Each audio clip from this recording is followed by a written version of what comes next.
आता सद्गुरूंनी सांगितलं तसं 10 मिनिटात मी सेवा सुपूर्त करतो.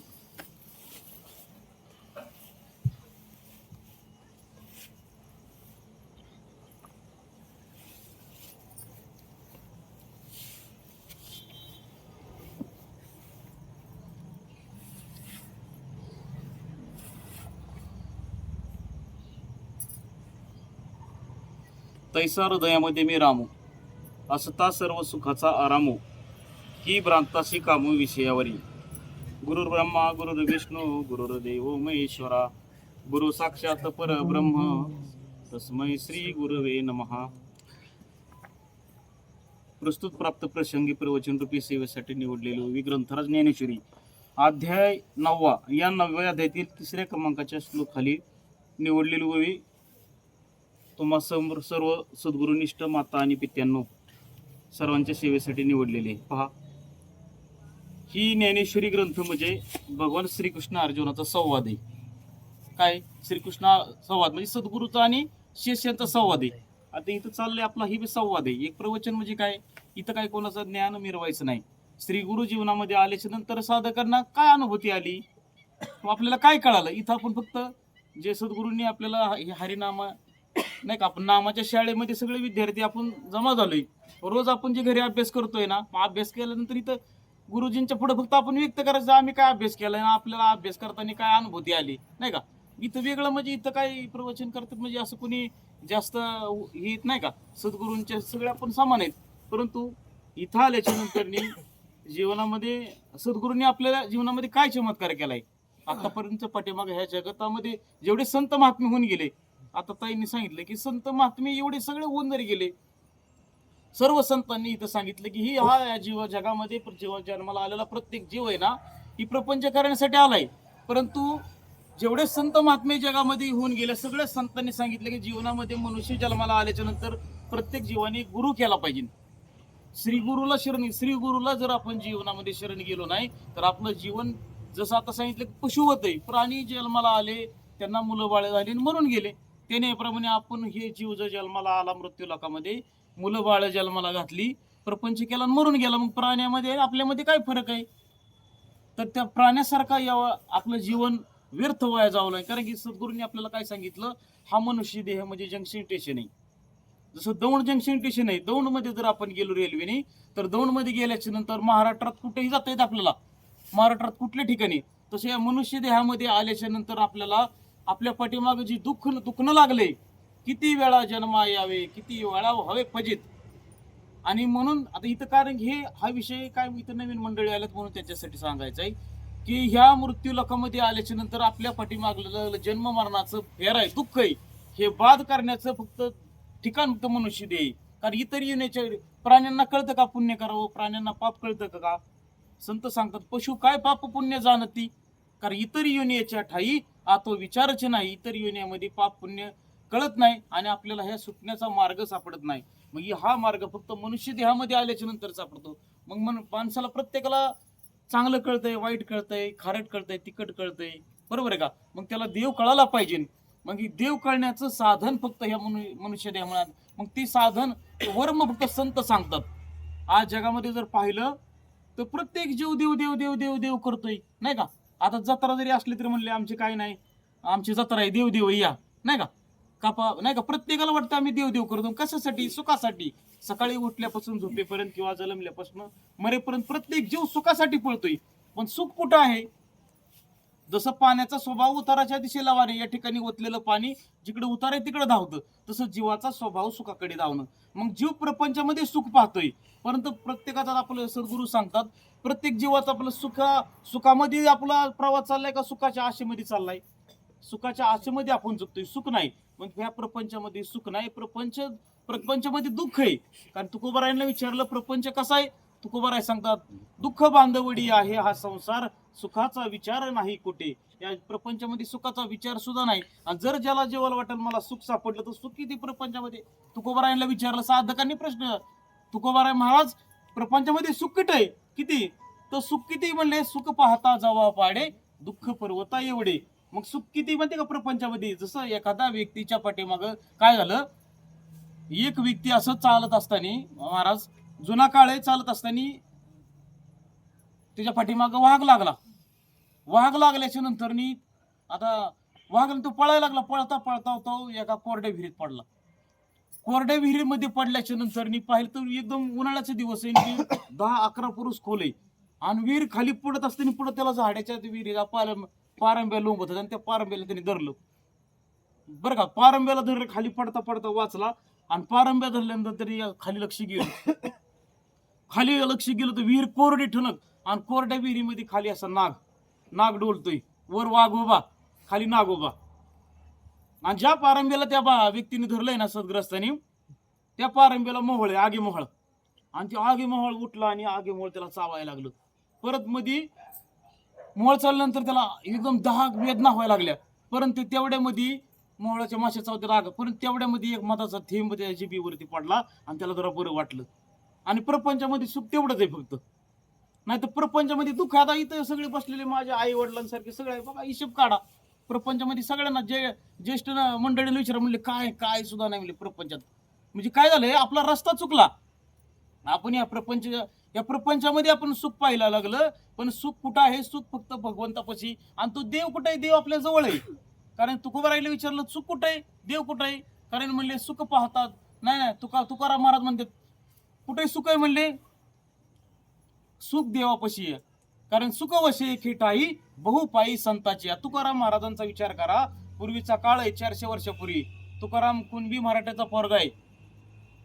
तुकाराम महाराजांच्या 7 पिढ्या माळकरी, आळंदी पंढरीची वारी चालू आहे. पण तुकाराम महाराज त्या भंडारा डोंगरावरती जाऊन, तुकाराम महाराजांच्या जीवनामध्ये अतिशय प्रसंग वाईट आल्याच्या नंतर तुकाराम महाराज ज्यावेळेस त्या भंडारा डोंगरावरती जायचे, तुकाराम महाराज जास्त करून एकनाथ महाराजांच्या ग्रंथाचे वाचन करायचे, नाही का, नामदेव महाराजांच्या ग्रंथाचे वाचन करायचे. तुकाराम महाराजांना एक प्रश्न पडायचा, इतके आपल्या 7 पिढ्या आळंदी पंढरीचे वाऱ्या करतात, नाही का, आपण माळकरी आहेत, रामकृष्ण हरीचा जप करतोय, परंतु लोक महिन्याच्या वारीला पंढरपूरला जातात. पण नामदेव महाराजांना देव प्रत्यक्ष सांगायचे, नामदेवा तुला जर मला प्राप्त करायला तुला पंढरपूर सोडावं लागल आणि तुला सद्गुरूंकडे जावं लागल. मग सद्गुरूंकडे जावं लागलं, मग प्रत्यक्ष पांडुरंग परमात्मा नामदेव महाराज कसं काय गुरूंकडे लावत असतात? मग प्रत्यक्ष नामदेव महाराज देवाला म्हणायचे, मी गुरु कशासाठी गुरुकडे जाऊ? गुरुकडे गेल्याच तर देव कळतो, आणि देव तू तर माझ्याशी बोलतोय, मला काय गुरुकडे जायची गरज आहे म्हणली. पण प्रत्यक्ष नामदेव महाराजांना देव सांगायचे, नामदेवा देखीला तैसा मी नव्हे, तू जसा मला विठीवरती पाहतो तसा नाही, मी प्रत्येकाच्या हृदयामध्ये आहे. परंतु सद्गुरूंना शरण गेल्या करून सद्गुरूंकडे ती नामरूपी वस्तू साधन घेतल्याशिवाय मी कळत नाही. आज जगामध्ये गुरु भेटल्याशिवाय देव कळतच नाही. आणि मग तुकाराम महाराजांच्या अंतकरणामध्ये वाटायचं, मला ते गुरु कधी भेटते? देव दावे ऐसा कोण भेटे गुरु, तयाचा उपकार हो माझ्या माता. अरे देव दावणारा गुरु मला कधी भेटन? बघा, मग आता बरेच मंडळी माळकरी, त्यांना म्हणलं तुम्ही सद्गुरू करा. काय म्हणले, आम्हाला काय गुरु करायची गरज आहे म्हणले, आम्ही आळंदी पंढरीच्या वारे करतो म्हणले. काय नाही म्हणले, गुरु बिरू करा. अहो तुकाराम महाराजांना गुरु करावं लागले, नामदेव महाराजांना गुरूंना शरण गावलं. प्रत्यक्ष श्रीकृष्ण अर्जुन म्हणजे सद्गुरू श्रीकृष्ण. अर्जुन म्हणतात अर्जुनाला श्रीकृष्ण, अर्जुना तू मला शरण ये, मला गुरु कर. अर्जुना मला जो शरण येईन, कारण त्याचं माझ्या त्याच्या पाठीमागलं दुःख मी करणारे बात करणारे. त्याने याप्रमाणे तुकाराम महाराजांना ज्यावेळेस गुरु भेटले, मग तुकाराम महाराज जगाला ओरडून सांगायला लागले, अरे म्हणले ह्या प्रपंचामध्ये दुःख आहे, आता तरी सावध व्हा, आता तरी पुढे हाची उपदेश, नका करू नाश आयुष्याचा. तुकाराम महाराज जगाला ओरडून करायला सांगायला लागले, आता पाठीमाग इथपर्यंत गेले, 30 गेले, 40 गेले, तुमच्या आयुष्याचा वाटोळ करू नका, कारण का आपल्या पाठीमाग काळ सारखा सावलीप्रमाणे टपलाय. घडोघडी काळ वाट याची पाहे, अजून किती आहे अवकाश. सारखा काळ, कारण की काळ टपलाय म्हणजे काय, मरण यायच्या अगोदर आपण सावध व्हा. आता प्रत्येक जण म्हणला मी सावध आहे की, लाईट आली की तात्या आपण सावध आहे, 12 वाजता रानात जायचंय, किती प्रत्येक जण सावध आहे इथं. मग सावध काय सांगितलंय, मरणाआधी सावध व्हावे. नामदेव महाराज म्हणतात, मरणाआधी सावध व्हावे, आपले सोहित करून घ्यावे, जन्म घालू नये वाया, मानवाची उत्तम काया. मरण प्रत्येकाला येणार आहे, पण मरण यायच्या आधी सावध व्हायचंय. काय करायचंय, गुरु करायचंय, नाही का. मग तुकोबाराय जगाला ओरडून सांगायला लागले, गुरु जीवनामध्ये आले, गुरु कळाला, देव कळाला. मग तुकोबाराय जगाला ओरडून सांगायला लागले, नाही का, नाम घेता उठावटी होय संसाराची तुटी, अरे उठता बसता भगवंताचं नामस्मरण जर आपण केलं, नाम घेता उठा ओटी होय संसाराची तुटी. संसार म्हणजे ही पोरं बाळ लेकरं मुलं बाळ नाही बरा, याला प्रपंच म्हणतात. संसार म्हणजे आपल्या पाठीमागं लागलेलं जन्म आणि मरणाचा फेरा. किती वेळा जन्मा यावे, किती व्हावे फजित, म्हणून या जीव भ्याला शरण विठोबाशी गेला. किती दुःख आहे आपल्या पाठीमागं, एक एक योनी कोटी कोटी फेरा, मग लागे वारा मनुष्य देहाचा. ही लास्ट ऑपॉर्च्युनिटी, शेवटची संधी या. परत जे आपल्याला मनुष्य देह मिळणार नाही. म्हणून नामदेव महाराज सांगतात मरणाआधी सावध व्हावे. तुकोबाराय म्हणतात आता मागुता येईल फेरा, येतो न घडे या नगरा. परत आपल्याला मनुष्य देह मिळणार नाही, म्हणून सावधान.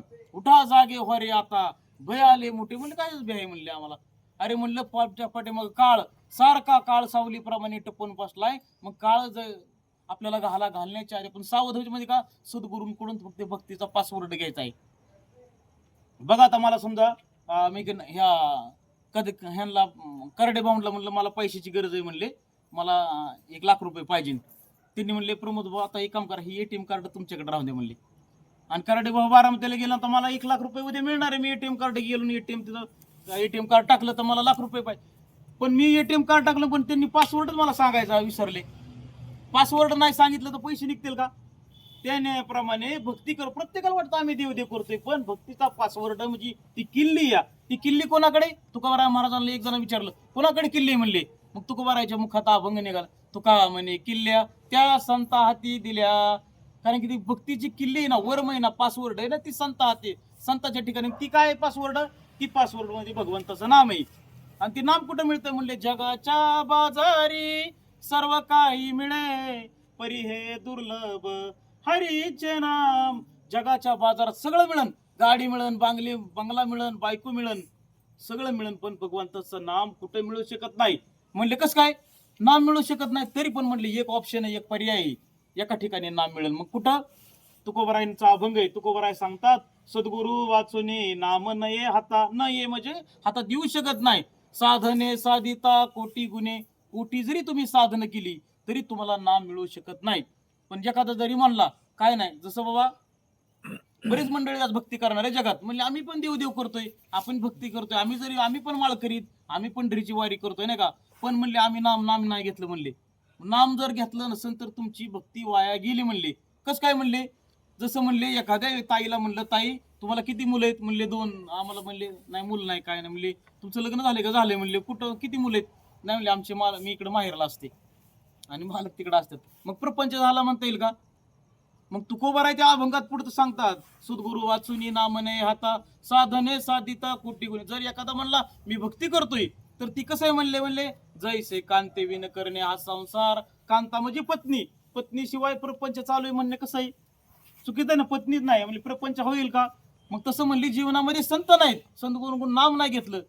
जैसे कांते विन करणे हा संसार, तैसा हा व्यापार साधनांचा. तुम्ही किती जरी नाना साधनाच्या केल्या खटपटा तरी ते न पुसती त्याच्या दारवंटा. ही संत सांगतात निळोबाराय किती साधन केली पण एकच साधन आहे. तुकोबाराय सांगतात नामा परते साधन नाही, जे तू करशील अनेक काही. किती जरी साधन केली फक्त एकच साधन पाहिजे, भगवंताचं नाम. नाम जर असेल तर काय नाही, नाम घेते इतकं सोपं आहे.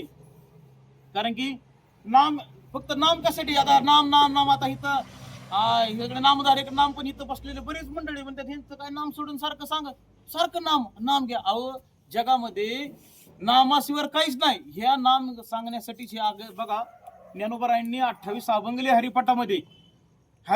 28 अभंगात भगवंतांनी एकच सांगितलं की नाम घ्या, त्या हरीची ओळख करून घ्या. त्या ज्याने हरीची ओळख करून, हरीची ओळख नामाशिवाय होत नाही. हरीची म्हणजे हरी म्हणजे कोण? आता बघा नाम ज्ञानेश्वर माऊली हरिपाठामध्ये इथं समोर प्रवचन का ऐकायला श्रोते बसलेत आणि तू ज्ञानोबाराय सांगतात हरीला ओळखा. हरी म्हणजे आपल्याकडून गावातला हरी का? हरी म्हणजे कोण आहे? म्हणले हरी. आता म्हणले ज्ञानोबाराय श्रोत्यांना प्रश्न विचारतात. सगळे आपण म्हणतो रामकृष्ण हरी. हरी कोण आहे? रामाचं मंदिर अयोध्येमध्ये आहे, कृष्णाचं मंदिर मथुरेमध्ये. हरीचं मंदिर कोणाला माहिती का? मग श्रोते इकडे तिकडे पाहायला लागले. म्हणजे आपण रामकृष्ण हरी तर म्हणतोय, मग हरी कोण आहे?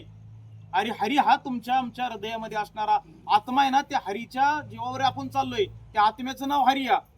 म्हटले कसं काय? आपण रोज म्हणतोय एक हरी आत्मा जीव शिव समा, वाया तू दर्गमा न घाली. म्हणून तुमच्या हृदयामध्ये असणारा हरी हा आत्मा आहे, त्याचं नाव हरिया. आणि त्या हरीची ज्यांनी ओळख केली त्याच्या पाठीमागचा फेरा बाद झाला.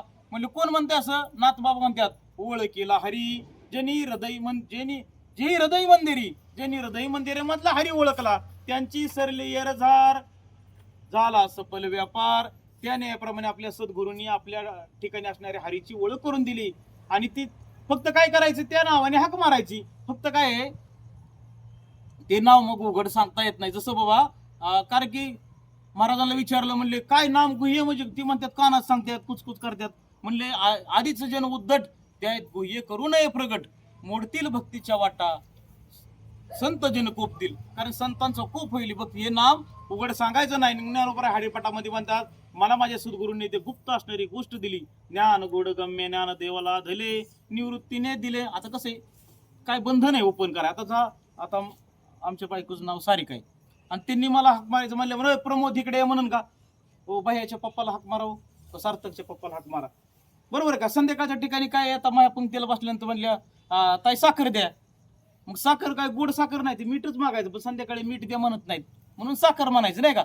मग फक्त ते नाम उल्लेख करायचं नाही म्हणून हरी म्हणायचं नाही का, हरी किंवा म्हणून ते नाम आहे ना असं गुह्य बोलता येत नाही, गुप्त असतं. म्हणून आपल्याला आपण भाग्यवान. सगळ्या संतांनी, तुकोबाराय, ज्ञानोबाराय, जेवढे आधी करून जेवढे संत होणे, सगळ्या संतांनी एकच गोष्ट सांगितली, गुप्त असणारे तुमच्यापाशी नाम घ्या. नाम घेतल्यानंतर आपल्या पाठीमागचं दुःख बाद होतं. 184 फेरा बाद होतो नाही का. मग ते फेरा बाद होण्याचं साधन आपल्याला संत श्रीपाद बाबा, रामदास बाबा, जगद्गुरु तुकोबाराय यांच्या माध्यमातून आलेलं हे बघा.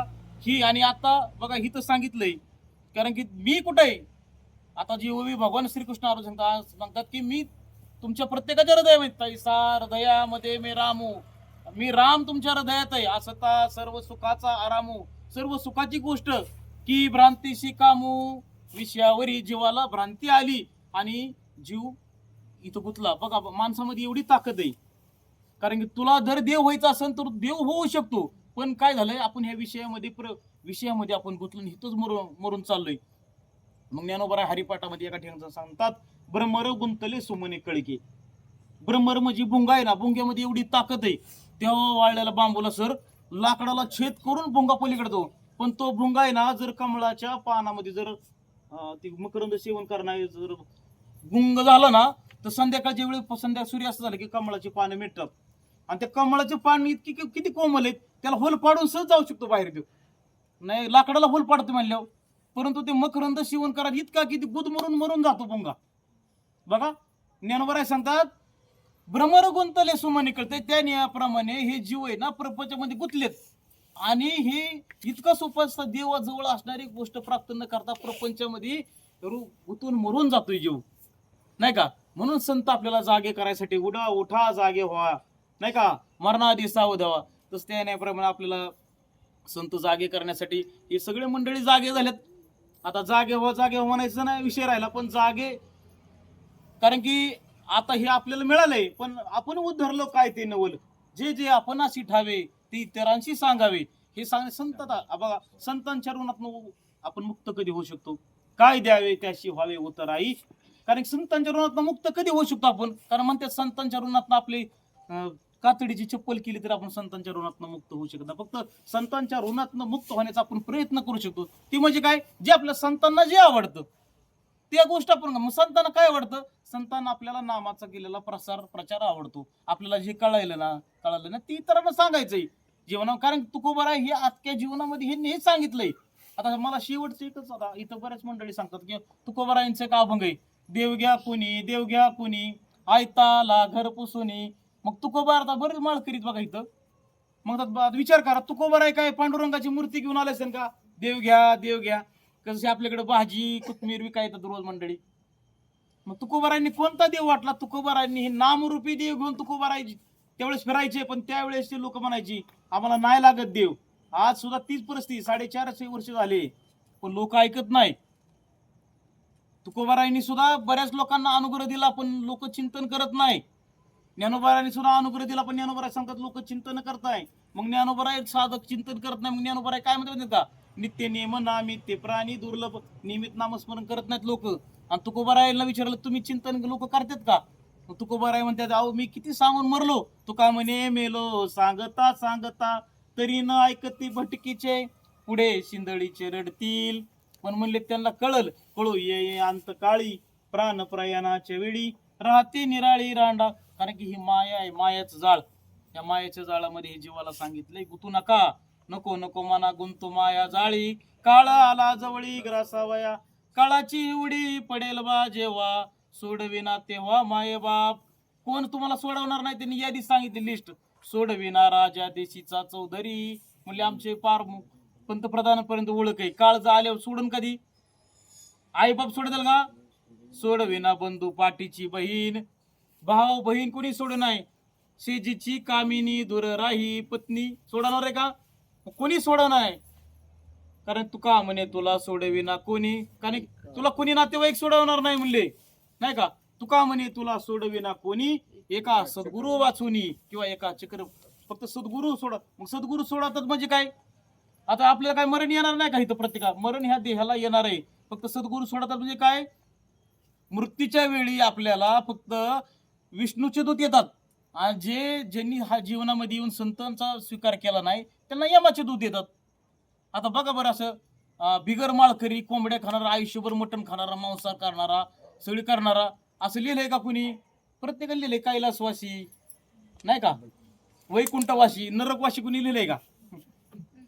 मग आता आयुष्यभर कोंबड्या सगळी खाणारी, हत्या करणारी, हिंसा करणारी पण गेलाय, असं एक तरी आहे का माणूस नरकवासी लिहिला?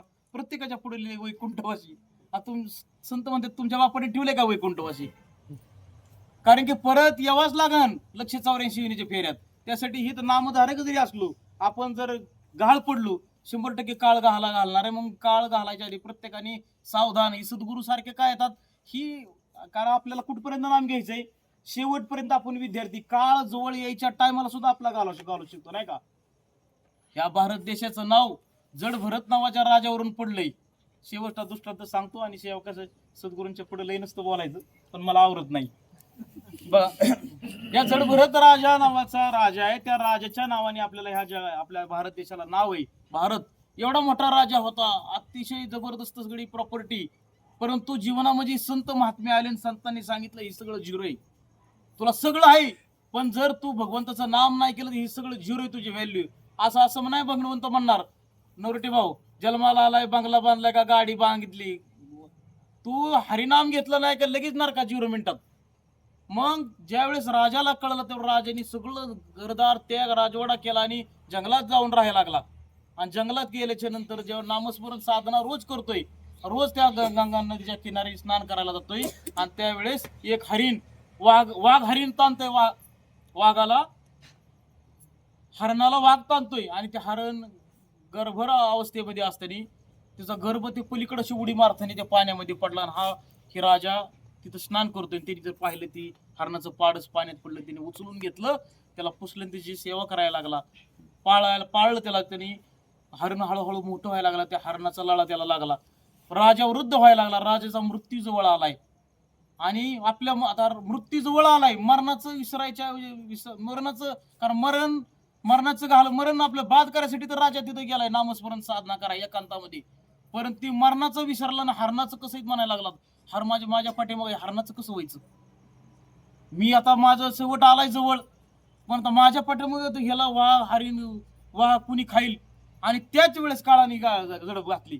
बघा, त्याच वेळेस काळाने झडप घातली आणि हरणाच्या गर्भाला जावं लागेल. कारण मृत्यूच्या समयी जे आपल्याला आठवणार आहे ना, मृत्यूच्या समयी, मृत्यूचा भाऊ काय ते होई, मरणे जायचे 8वी, मरणाच्या वेळेस जी आठवण आहे त्याची मरणाच्या वेळेस नाम आठवलं पाहिजे बरं का. मरणाच्या वेळेस जर आपल्याला जी आठवण ती गोष्ट आपल्याला मिळणार आहे. मरणाच्या वेळेस हरण आठवलं, हरणाच्या जन्माला जावं लागलं. म्हणून संत सांगतात, कारण जड भरत राजा हरणी गरबी गेला, घाला तो घातला वासनेने. वासना म्हणजे इच्छा. वासना शब्दाचा अर्थ काय? इच्छा.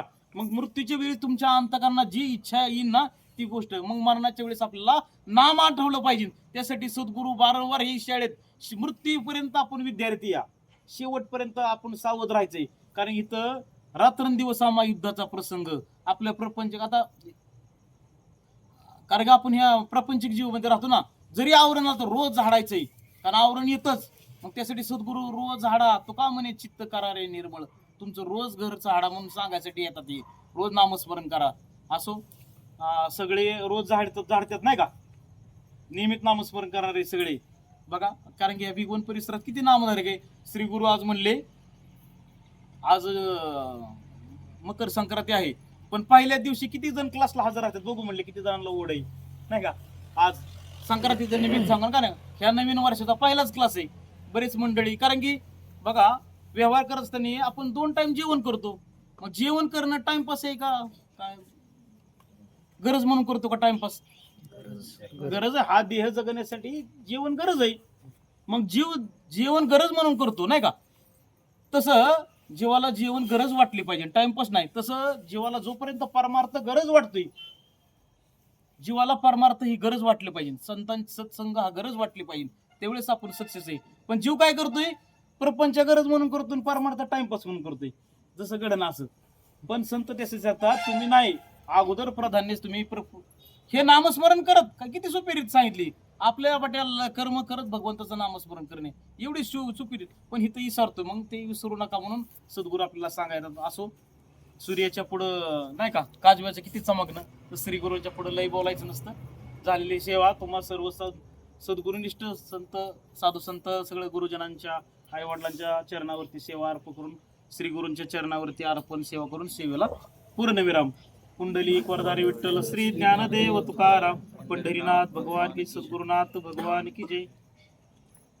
आज बरेच मंडळींनी तर प्रियवचन सेवा सादर केली, सर्वांना खूप धन्यवाद. आधी भाऊंनी सांगितलं की नवीन मंडळींना आता ह्या नवीन वर्षामध्ये, आता आज पहिलाच दिवस आहे, थोडीशी गडबड झाली. आता आपण 12 महिन्याचं शेड्यूल तयार करायचंय. नवीन जुन्या मंडळीनं एकादशी सेवा घेतलीच नाही का बऱ्याच वेळा, तर नवीन असं स्वतःहून कोणी वाटलं आमच्या बरोबर. आता 12 महिन्यात 12 जणांना संधी, एक ते दिवस गेला राहिला तर 11च महिने. मग असं नवीन कोणाला वाटत असं एकदा गेल्या 4 वर्ष झालं आपण हे संकल्प, तर आपल्याकडे काही सेवा नाही आली आपल्याकडे घेऊ.